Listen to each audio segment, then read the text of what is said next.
এফালে ৰাতিপুৱা ব্ৰেকফাষ্ট কৰিছোঁ। আন্টিয়ে ধুনীয়াকৈ বনাই মেলি দিছেহি আহি। টেষ্টি হৈছে।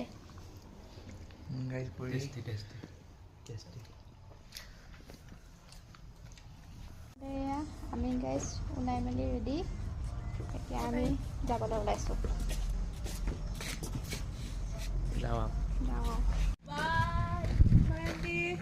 চলো। সকলোকে অন্য এটা ভিডিঅ'লৈ স্বাগতম জনাইছোঁ। প্ৰথমতে আন্টিক বিদায় দি আমি আকৌ যাত্ৰা আৰম্ভ কৰিলোঁ ফুৰিবলৈ যাওঁ বুলি। যিহেতু আমাৰ ৰুমৰ ওচৰতে 7 ছিষ্টাৰ ফলটো আছিলে, সেইবাবে ভাবিলোঁ সোমাই যাওঁ। আকৌনো কেতিয়া আহিব পাৰোঁ কি ঠিক নহয় জানো।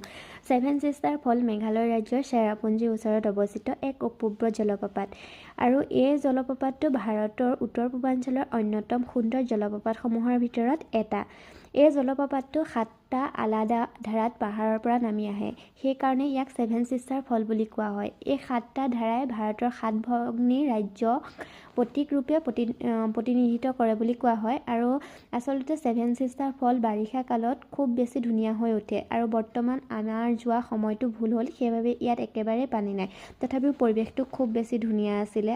পৰা ওলাই আমি অন্য জেগালৈ যাত্ৰা আৰম্ভ কৰিলোঁ। আৰু বাটতে ধুনীয়া ভিউ পইণ্ট এটা পালোঁ। ৰৈ অলপ সময় ফটো ভিডিঅ' কৰি ল'লোঁ আৰু লগতে ভিউটো উপভোগ কৰিলোঁ। চাওকচোন ভিউটো ইমান ধুনীয়া লাগিছে নহয়নে বাৰু।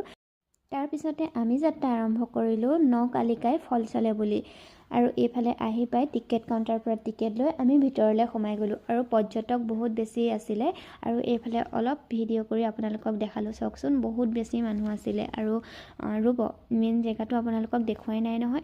নকালিকা জলপ্ৰপাত মেঘালয় ৰাজ্যৰ চেৰাপুঞ্জীৰ ওচৰত অৱস্থিত আৰু ই ভাৰতৰ অন্যতম উচ্চ জলপ্ৰপাত। এই জলপ্ৰপাতটো কেৱল প্ৰাকৃতিক সৌন্দৰ্যৰ বাবে নহয়, ইয়াৰ সৈতে এটা হৃদয় বিদাৰক লোককথা জড়িত হৈ আছে। লোককথা অনুসাৰে আগতে কালিকাই নামৰ এগৰাকী পৰিশ্ৰমী মহিলা আছিলে। স্বামীৰ মৃত্যু হোৱাৰ পাছত তেওঁ পুনৰ বিবাহত আবদ্ধ হৈছিলে। এবাৰ তেওঁ কিবা কামত ব্যস্ত থকাৰ সময়ত অজ্ঞাতভাৱে নতুন স্বামীয়ে কালিকাইৰ সৰু জীয়েকক হত্যা কৰি সেই মাংসই খাবলৈ দিয়ে। আৰু তাৰ পিছতে যেতিয়া কালিকাই সত্যটো জানিব পাৰে, গৰ্ভী শোকত তেওঁ মানসিকভাৱে ভাঙি পৰে আৰু পাহাৰৰ পৰা জঁপিয়াই দিয়ে। এই ঘটনাৰ পিছৰ পৰাই লোকসকলে এই স্থানটোক নকালিকাই বুলি আৰম্ভ কৰে, অৰ্থাৎ কালিকাই জঁপিয়াই দিয়া স্থান। এই নামটোৱে পাছলৈ গৈ নকালিকাই ফলছ হিচাপে পৰিচিত হয়।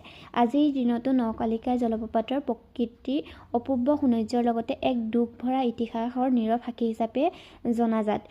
গতিকে কিমান সঁচা কিমান মিছা মই এই বিষয়ে ইমান অজ্ঞাত নহয়। তথাপিও যিখিনি শুনিছিলোঁ আপোনালোকক অকণমান জনাই দিছোঁ। তাত হয়তো ভুলো হ'ব পাৰে, ভুল হ'লে ক্ষমা কৰিব। আৰু তাৰপিছতে আমি